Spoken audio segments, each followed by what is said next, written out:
नमस्कार दोस्तों, आइए आपका स्वागत है हमारे चैनल पर। आइए हम लोग मेंसुरेशन की अगली प्रैक्टिस सेट करने जा रहे हैं। और पहला क्वेश्चन दिया, देखिए क्या दिया है।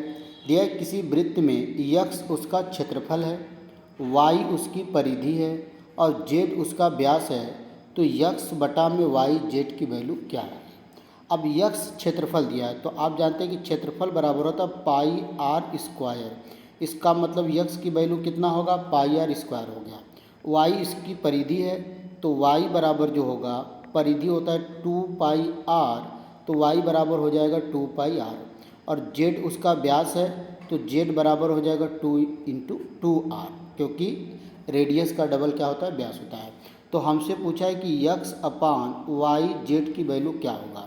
तो अब सब वैल्यू रख दिया जाए। x का मान है पाई आर स्क्वायर, y का मान हमारा है 2 पाई आर और z का मान है 2 इंटू आर। तो ये आर स्क्वायर से दोनों आर कट जाएगा, पाई से पाई कटेगा, ऊपर बच गया 1 और नीचे बच गया 4। इसका मतलब 1/4 का मतलब क्या आ गया, 1:4। तो यक्स अपान वाई जेड की वैल्यू कितनी आ गई भाई, 1:4। तो आप देख रहे हैं कि ऑप्शन बी हमारा करेक्ट है, बी ऑप्शन सही होगा। आइए दोस्तों अगला क्वेश्चन देखते हैं, क्वेश्चन नंबर 2। आप देखिए ये क्वेश्चन आपका 10+2 एसएससी 2015 का पूछा हुआ क्वेश्चन है। दिया है कि ऐसे वृत्त का क्षेत्रफल क्या होगा जिसकी त्रिज्या 4 क्षेत्रफल वाले वर्ग का विकर्ण है। तो एक वर्ग है जिसका क्षेत्रफल 4 है। अगर वर्ग की भुजा ए है तो आप जानते हैं वर्ग का क्षेत्रफल होता है ए स्क्वायर, और ये 4 दिया है तो ये बराबर कितना हो जाएगा भाई, 2 हो जाएगा। तो आप जानते हैं कि इसकी भुजा की लंबाई कितनी, 2 आ गई। तो आप किसी भी वर्ग का जो विकर्ण होता है, अगर उसके भुजा की लंबाई ए है तो विकर्ण बराबर होता है a√2, और भुजा की लंबाई 2 है, इसका मतलब विकर्ण कितना आ गया, 2 कड़ी में 2।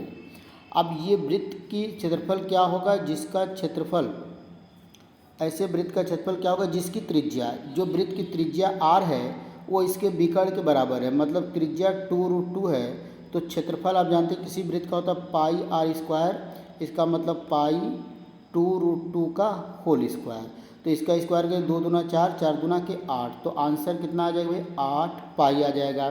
तो डी ऑप्शन बिल्कुल सही हो जाएगा, ऑप्शन डी करेक्ट। आइए अगला क्वेश्चन देखते हैं, क्वेश्चन नंबर 3। क्वेश्चन नंबर 3 देखिए दोस्तों, क्वेश्चन नंबर 2 और 3 आप देखिए सेम आ गया है। तो क्वेश्चन नंबर 2 भी हमारा यही था और 3 भी यही, तो इसका आंसर 8 पाई होगा। तो इसको हम लोग छोड़ देते क्योंकि क्वेश्चन 2 और 3 हमारा जो है कि सेम क्वेश्चन हो गया है। तो आइए अगला क्वेश्चन देखते हैं, क्वेश्चन नंबर 4। देखिए क्या दिया है कि एक पहिए की त्रिज्या 14 सेंटीमीटर है, तो 15 चक्रों में पहिए कितनी दूरी तय करेगा। अब पहिए की त्रिज्या 14 सेंटीमीटर, तो आप जानते हैं कि इसकी जो परिधि होगा, एक चक्कर में ये अपनी परिधि के लंबाई के बराबर दूरी तय करेगा। एक चक्कर में परिधि की लंबाई के बराबर, तो 15 चक्कर में क्या कर देंगे भाई, एक चक्कर में चली गई दूरी गुणे 15, तो एक चक्कर में कितना दूरी चलेगा, 2 पाई आर। तो 15 में कितना चलेगा, 2 पाई आर इंटू 15। अब सब वैल्यू रख दें, 2 पाई का मान 22/7 और आर का मान 14 और इंटू 15, तो 7 दूना के 14 हो जाएगा यहाँ पर 2 पाई आर गुणे 15। तो अब इसका गुणा कर दिया जाए तो देखिए गुणा करने पर हम लोग का क्या आंसर आ जाता है। तो आइए चेक करते हैं, गुणा करते हैं इसका।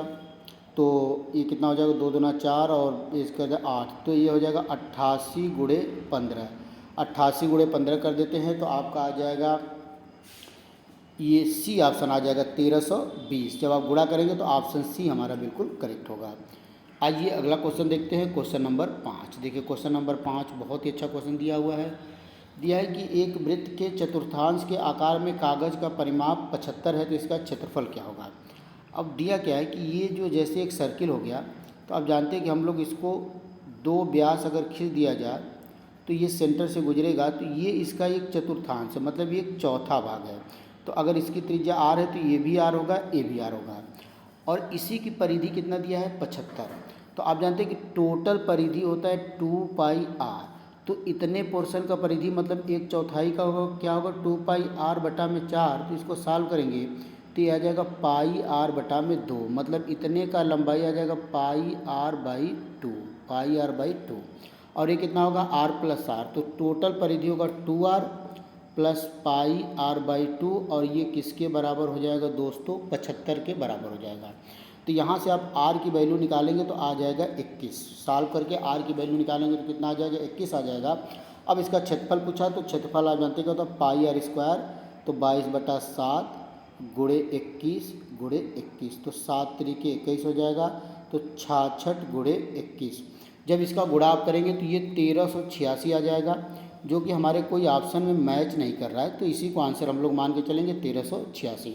वैसे आप एक बार कैलकुलेशन खुद से चेक कर लेंगे, जब क्वेश्चन को आप सॉल्व करेंगे तो आप एक बार कैलकुलेशन को ज़रूर चेक कर लेंगे। आइए अगला क्वेश्चन हम लोग देखते हैं, क्वेश्चन नंबर 6। देखिए क्या दिया हुआ है, आप देख रहे हैं कि CGL Tier 1 2012 का पूछा हुआ क्वेश्चन है। दिया है कि एक अर्धवृत्ताकार धनुष का परिमाप 72 है, तो उस धनुष का व्यास क्या होगा। अब एक अर्धवृत्ताकार, ये ऐसा कोई धनुष का आकार है, अगर इसकी त्रिज्या को मान लिया जाए r, तो ये भी हमारा कितना हो जाएगा r, तो ये टोटल लंबाई कितनी हो जाएगी 2r, ये टोटल लंबाई 2r। अब परिधि की बात करता है, तो अगर ये अर्धवृत्ताकार है तो पूरे वृत्त की परिधि होता है 2πr, तो अर्धवृत्ताकार की परिधि इसका आधा होगा, तो क्या हो जाएगा πr, तो 2r प्लस πr बराबर कितना दे दिया है दोस्तों 72। अब यहाँ से r कॉमन ले लेंगे तो ये 2 हो जाएगा, और ये 22/7 बराबर 72। इसको सॉल्व करेंगे, r 7 दूना के 14 और 22 कितना हो जाएगा 36, तो ये 36/7 बराबर 72, तो 36 दूना 72, तो r बराबर कितना आ जाएगा 14। तो अगर इसकी त्रिज्या 14 आ गया तो व्यास पूछा हुआ है, तो आप जानते हैं कि जो व्यास होता है वो त्रिज्या का डबल होता है, तो त्रिज्या अगर 14 है तो व्यास आपका कितना हो जाएगा भाई 28 हो जाएगा, मतलब डी ऑप्शन आपका करेक्ट होगा। देखिए कितना अच्छा क्वेश्चन था SSC CGL का, डी ऑप्शन बिल्कुल सही होगा। आइए अगला क्वेश्चन देखते हैं, क्वेश्चन नंबर 7। देखिए क्या दिया हुआ है, दिया है कि एक अर्धवृत्ताकार पथ की परिधि 36 मीटर है, तो उसका क्षेत्रफल क्या होगा। तो अभी अभी हम लोग पिछले क्वेश्चन में अर्धवृत्ताकार की परिधि क्या होती थी भाई, ये होता था 2r प्लस πr बराबर कितना दिया है 36, तो r कॉमन लेते तो ये 2 प्लस 22/7 बराबर कितना है 36, तो ये 7 दूना के 14 और 22 36 हो जाएगा, ये हो जाएगा r इंटू 36/7 बराबर 36, तो 36 से 36 कट गया, तो r बराबर कितना हो जाएगा 7 हो जाएगा। इसका मतलब त्रिज्या कितना आ गया 7 आ गया।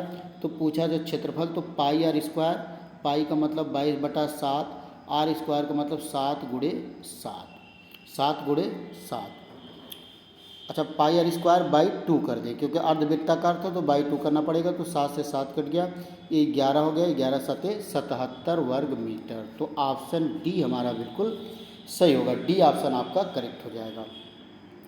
आइए अगला क्वेश्चन देखते हैं, क्वेश्चन नंबर 8। देखा जाए क्या दिया हुआ है, दिया है कि एक अर्धवृत्ताकार का क्षेत्रफल 308 मीटर स्क्वायर है, तो उसको घेरने के लिए रेलिंग की लंबाई। अब एक अर्धवृत्ताकार का क्षेत्रफल 308 है, आप जानते हैं कि पूरे वृत्त का क्षेत्रफल होता है पाई आर स्क्वायर, तो अर्धवृत्ताकार का क्या होगा पाई आर स्क्वायर बाई 2, तो इसका मतलब पाई आर स्क्वायर बाई 2 बराबर कितना होगा भाई 308। पाई का मान रख देते हैं 22/7 और 2 नीचे पहले से है, आर स्क्वायर बराबर 308, तो ये हो जाएगा 11। अब काट देंगे, 11 दूना 22, 11/88, तो आर स्क्वायर बराबर होगा 28 गुणे 7, तो 28 का मतलब होता है 4 7 28, तो 4 गुणे 7 गुणे 7 आर स्क्वायर, तो आर की वैल्यू निकालेंगे तो 4 का वर्गमूल 2 हो जाएगा, और 7 7 2 बार 1, मतलब आर की वैल्यू कितना आ गया भाई 14 आ गया, आर की वैल्यू 14 आ गया। तो क्या पूछ रहा है कि रेलिंग की लंबाई, इसका मतलब ये इसकी परिधि पूछा है, तो ये 14 14 कितना, ये तो टोटल हो जाएगा आपका 28, और अर्धवृत्ताकार की परिधि, पूरे वृत्ताकार की परिधि 2 पाई हो रही थी, तो अर्धवृत्ताकार की परिधि क्या होगा पाई आर, पाई का मतलब 22/7 और आर की वैल्यू 7 आ चुका है, तो कट के इसकी परिधि कितना आ जाएगा 22, तो आपका इसकी परिधि कितना आ गया 28 और इसकी परिधि कितना आ गया 22। फिर से एक बार चेक कर लेते हैं कैलकुलेशन, तो अर्धवृत्ताकार है तो पूरे की 2 पाई आर होता है, तो अर्धवृत्ताकार की कितना हो जाएगा, अच्छा आर की वैल्यू 14 है, तो यहाँ 14 होगा, 7 दूना के 14, ये 44 होगा, तो ये 44 और ये 28, 8 4 12, 4 2 6 7, कितना आ गया 72, तो डी ऑप्शन हमारा सही हो जाएगा, 72 मीटर उसकी परिधि आ जाएगी। आइए अगला क्वेश्चन देखते हैं, क्वेश्चन नंबर 9। देखिए क्या दिया है कि एक वृत्त की त्रिज्या को 6 सेंटीमीटर बढ़ा दिया जाए तो उसके क्षेत्रफल पर क्या प्रभाव पड़ेगा। इसको तो उसी फार्मूले से आप लगा सकते हैं, X plus Y plus X Y बटा 100। यहाँ पर आर स्क्वायर, तो यहाँ पर यक्स भी हमारा आर है और वाई भी हमारा आर है, तो इसको सॉल्व कर देंगे। 6 प्लस 6 गुणे 6 बटा में 100, तो ये तो हो जाएगा 12 और ये हो जाएगा 36 बटा 100 मतलब 0.36, तो आंसर आ जाएगा 12.36। तो डी ऑप्शन हमारा सही हो जाएगा, ये 12.36 होगा। तो बहुत ही बेहतरीन क्वेश्चन था। आइए अगला क्वेश्चन देखते हैं, क्वेश्चन नंबर 10। बहुत अच्छा क्वेश्चन ये भी दिया है और आज का आखिरी क्वेश्चन हम लोग का है। दिया है कि यदि एक वृत्त का क्षेत्रफल ए है और उसकी त्रिज्या आर है और उसकी परिधि सी है, तो इन चारों में से क्या रिलेशन होगा। तो आप जानते हैं क्षेत्रफल बराबर होता है पाई आर स्क्वायर, मतलब ए बराबर क्या हो गया भाई, पाई आर स्क्वायर, और परिधि सी, तो सी बराबर क्या हो गया, 2 पाई आर। अब अगर दोनों को हम लोग भाग दे दें तो ये आ जाएगा ए बटा में सी और इधर हो जाएगा पाई आर स्क्वायर बटा में 2 पाई आर। तो पाई से पाई कट गया, एक आर से आर कट गया, तो ए बटा में सी बराबर बच गया आर बटा में 2। तो ए बटा सी बराबर आर बटा में 2, तो बी ऑप्शन हमारा बिल्कुल सही हो जाएगा, ऑप्शन बी करेक्ट हो जाएगा। तो ये हम लोग का मेंसुरेशन का एक 10 क्वेश्चन का प्रैक्टिस सेट रहा। उम्मीद है कि आपको ये प्रैक्टिस सेट पसंद आया होगा। तो फिर अगला सेट लेकर मैं आपके लिए आऊँगा, तब तक के लिए नमस्कार, धन्यवाद।